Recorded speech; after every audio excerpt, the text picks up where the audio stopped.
So here I have a 2016 Toyota Hilux that I bought in Nicaragua, and I've had it for about 2 years. I put in over 60,000, 70,000 kilometers, and today I'm gonna share my experience with you of the ownership of this beast here. It's a legend. We all know these trucks, they can last forever, but do they really give you problems? I have a lot of experience with it, and now today I'm gonna share that with you. I'm also gonna tell you how much I ended up paying for this truck here in Nicaragua. The market value here is different in Central America.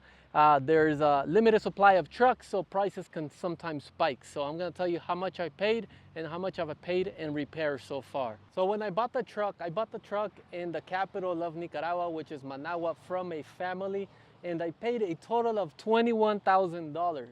This truck is a 2016 4x4, 4 cylinders, diesel engine, 4 doors, as you can see. This rack I added in afterwards because I am building a coffee farm here in Nicaragua, so we need to haul people, lumber, and coffee out of the mountains of Nicaragua. Now, where I've had majority of the problems in the truck has been in suspension.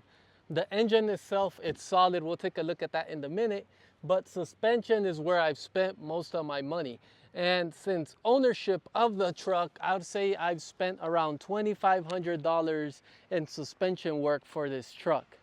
Now, the reason I think I had to spend so much money, and it's really a maintenance thing, was because when I first bought the truck, it had 80,000 kilometers, so it had been ran through, but nothing had been changed on it. So I took the truck from a city life, those city queens, those mall crawlers that you see out in the mall that are lifted but they never see dirt, into the mountains and the jungles of Nicaragua. So I took it into these remote areas. I loaded the back with a bunch of people, and I really put it through the ringer, through all these bumps and roads and all this off-roading, and it used to get so muddy that I had to put chains on the tires. And because of that, the suspension took a toll for the worse here. The suspension started to fail on me, and which is understandable the way I look at it, because I was going to the farm so frequently and putting it in these off-road situations that eventually the suspension would need maintenance. So how much money have I spent on the engine? And the answer is zero. I've had zero problems with this engine, just regular maintenance, oil changes, filter, air filter, diesel filter. Here, when you get very remote in the mountains, the diesel is not going to be clean, so you got to definitely change your filter. The cool thing about these trucks is that they have a light inside that will tell you when you need to change those filters. So essentially, this motor has been freaking awesome, and that is one of the biggest plus about this truck, is this diesel engine here. This diesel engine is super economical. I get around between 23 to 25 miles per gallon here in Nicaragua with this engine. It is small, it is lightweight, and it is very durable. So I'm hoping to get at least 400,000 kilometers out of this engine, but we'll see how things go. Thankfully, I haven't spent anything, knock on wood.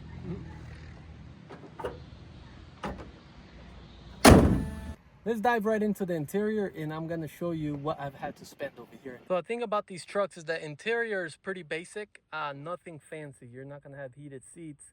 Maybe if you get the limited version, but the basic version is cloth seats, and everything else is mainly plastic. It does come with the automatic 4-wheel drive here with the lever system.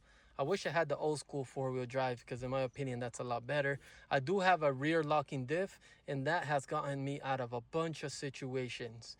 Money have I spent here. I upgraded this screen here, but it turned out to be a cheap screen. If you can see, look, it's already sliding off from the heat. It melts the screen off. I only paid 80 bucks for it too, so I wasn't expecting any miracles. Another thing I spent money on was this power unit here. I also have another power unit underneath the chair here to help me power my things. But other than that, everything has been spectacular and been working well. So let's do a little cold start here so you can kind of hear the truck yourself. We're gonna turn the AC off. Fires right up. Right now I have 147,000 kilometers, almost 148,000 kilometers.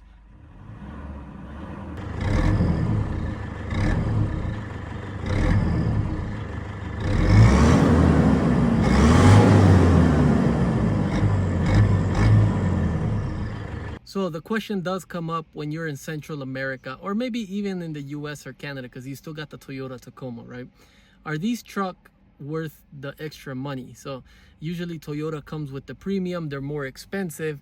And is it worth spending the extra money to get something like this versus getting a Ford, getting a Mazda, or even a Nissan? And to answer that question, I believe it is worth it. And I'll tell you why. So when you're in these countries here, mechanic shops, parts to repair vehicles can be hard to find. It can be difficult. And now with Toyota, everybody has Toyota parts, and majority of the mechanics know how to fix a Toyota. So if you had a Ford, a Chevy, or a Dodge out here, one, I think it's gonna fall apart. I don't think it'll last that long. Two, it's gonna be harder for people to find parts to fix out here. So when you're paying a premium, I'd say go for the Toyota, but also maybe I would look at the Mitsubishi or the Isuzu as my next two other options, which are very good trucks. So there you have it. It was a simple video to show you this Toyota Hilux, talk about how much I paid for it and what it's been like to own it. And I think it's been amazing. I recommend buying one if you can. Now the trucking market here in Nicaragua can be a little bit difficult. There's a limited supply of new trucks coming into the country. So meaning if you wanted to buy a new Toyota, or maybe mostly Toyotas, this is the problem for Toyotas here, they're so in demand, is that you go order it, you're gonna have to wait 6 months to a year to receive your truck from the manufacturer. Now you can go buy one off the lot, but it's gonna come at a premium of about $2,000 to $4,000 more than MSRP because you're buying it immediately. There's already a huge wait list for these trucks. So what does that do for the used car market? Well, that drives the prices up for the used car market. Since they see that there's limited inventory on the new trucks, then the used car market prices go up and it's harder to buy a vehicle here, and it just makes it more expensive.